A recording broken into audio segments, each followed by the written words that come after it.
Hi, so I had chapters 9 and 10 for the textbook Learning First and Technology Second. And this is EdTech 570. So we'll go ahead and get started.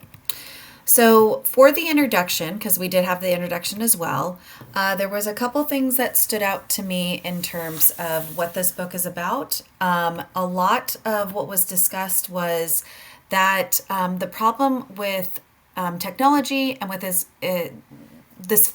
idea of false engagement, that teachers often try to justify that we use technology because it engages students, and that is actually not always 100% accurate. So there is a misconception that if a student is on a device, then they are going to automatically be learning. Liz Kolb introduced us to something called the Triple E framework. And it's basically three E's: engagement and learning goals, enhancement and learning goals, and extension and learning goals, which I'm going to go over in more detail when we get to chapters 9 and 10. And the goal of this entire book is to put learning first and put technology second, because right now a lot of teachers are putting technology first and then the learning as second. So let's go ahead and dive into chapter 9. So chapter 9, what we've learned is if we use technology alone, it's not enough. So just like when we give students books, the books themselves don't teach them how to read, but the educators and the teachers are going to teach them how to read with proper instruction.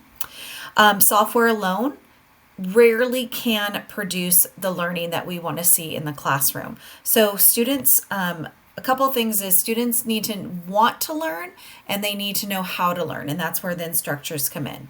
So we need to select the appropriate tools in order to help students with this learning process.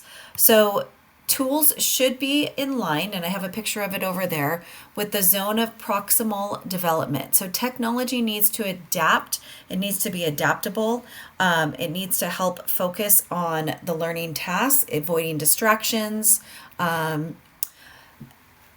differentiated learning, so adjusting the levels of learning or differentiation, meaning that what high schoolers might use, it might not be appropriate for elementary school students. And then we also want the students, some key considerations, we want them to have choice. So we want them to pursue the apps and the interests or select appropriate tools while also having that instruction as well. So we want to allow students to focus on learning goals and also not be distracted. So there's a variety of different techniques that chapter 9 provides for us. The first one is modeling. So we need, as educators, we need to demonstrate to students when we're navigating these softwares or even maybe these apps. So what we want to do is guided practice. We can do I do, we do, you do. We can do some software tours where we explore the apps and the features together.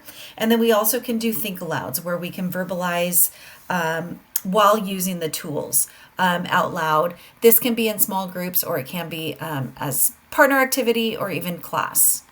Number 2 and 3, we have collaboration and reflective thinking. So this structure with collaboration and co-engagement, it's going to encourage discussion while we're using technology. So some techniques you can use for this one, think, pair, share, or turn and talk method, where halfway or the educator will or the teacher will say when they would like them to share out with their classmate that's sitting next to them. Purposeful partnering, we can assign roles during the use. And sometimes you can do this with just numbers or letter system. And then there's also called a switcheroo, where you're going to see peer review and feedback by exchanging the devices. So we actually see like the Chromebooks being switched, and so that the students can peer edit on their partner's device directly.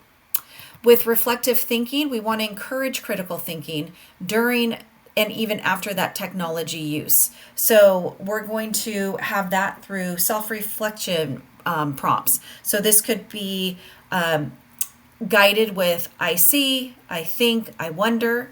You can also do interactive share alouds or read alouds where you're collaboratively working together and building off of ideas. Visual representation, so you can use thinking maps, mind maps, concept maps, posters in the classroom, guiding lecture notes. Elicit prior knowledge and tech to self connection. So, linking technology with students' real lives, and that's going to be really helpful for at the secondary level. Next, we have monitoring and creating authentic context. So with monitoring, we want to help students develop self-monitoring skills. So I like to think of this as study skills where we help them with time management. Working on a computer, sometimes we can see distractions. So what I always tell my students in the classroom is, I want you to work on your assignment for 20 minutes. I know that's on your computer, on your device, but you're going to stay on the assignment. After that, you can take a 5-minute break and look at your email, which they rarely do, but looking at other things that they might want to do on their device, playing a game, and then going back to work. So some other things you can do is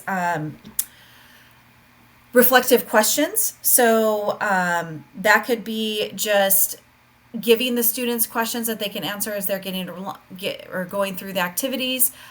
Feedback. That could just be during their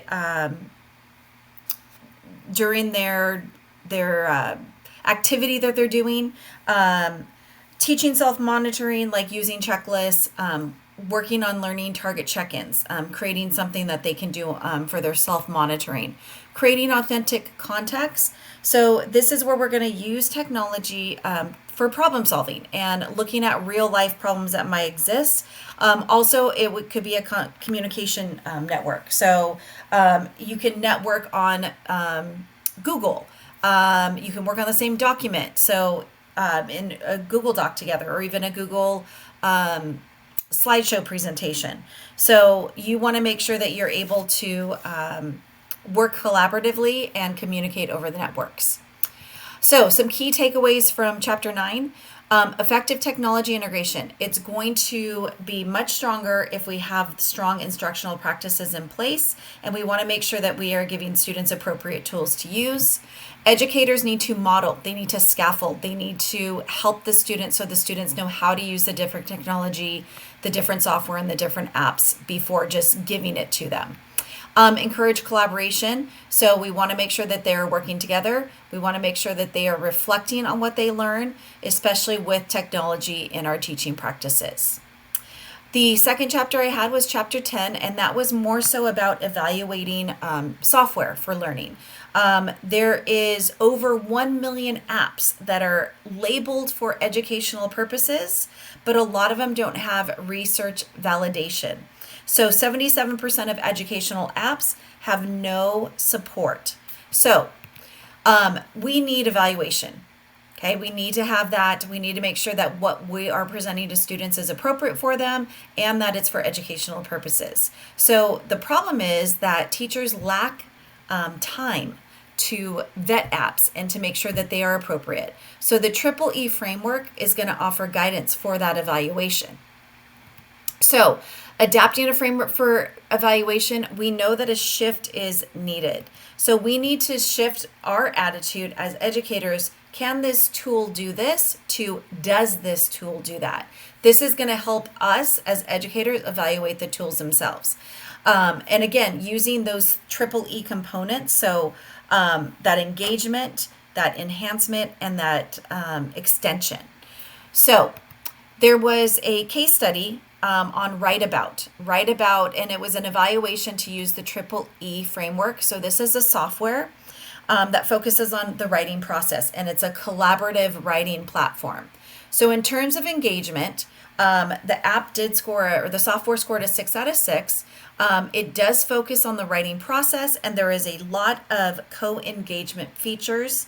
Time on task is also emphasized. In terms of enhancement, it also scored a 6 out of 6. What a lot of teachers and experts, educators liked about this was it gave real-time feedback. It also had differentiated prompts. It integrated instructional practices and did not just rely on the software. So teachers were involved in this as well. And then there was also the extension. So the extension scored a 3 out of 6. So you can publish to a wider audience, but this is where the teacher has to facilitate it, and not, it doesn't necessarily mean that it's always available. The skills were transferable to real world purposes. So all in all, the total score was a 15 out of 18. Obviously, there was strong, the Write About software was very strong in engagement. It was strong in enhancement, but there needed more in the extension part of the software. So, online review resources, we do have a few that are available that you might have heard of. So, the Children's Technology Review Exchange, this actually helps educators and parents find media resources. The one thing I do like about this is it does come with reviews by educators. A lot of us have heard about Common Sense Education. It is a crowdsourced review. There's a library of lesson plans. It has alignment involved, but there is reviews of websites, of video games, of apps and softwares, and even movies and videos. The last two I hadn't heard of, EdSurge and EdShelf. So EdSurge is going to help with strategy-based curriculum. There is a cost involved on this platform, so a lot of people don't turn to this for one of their tools. And EdShelf is another crowdsourced database tool of tools. And again, this one also comes with reviews by educators. So, some key takeaways for Chapter 10 that were interesting is, even though apps may be labeled as educational, they may not be effective. So it's really important as educators that we assess, and it could be a simple assessment, maybe using that EEE framework that can help us if these apps are educational, if they're not educational, if they're appropriate for the age level that we're teaching. Number 2, educators need to choose tools that have strong academic foundations. So it's going to be critical because our consumers are our students. We want to make sure that they are learning and involved in that learning process and not just using the technology from the tools.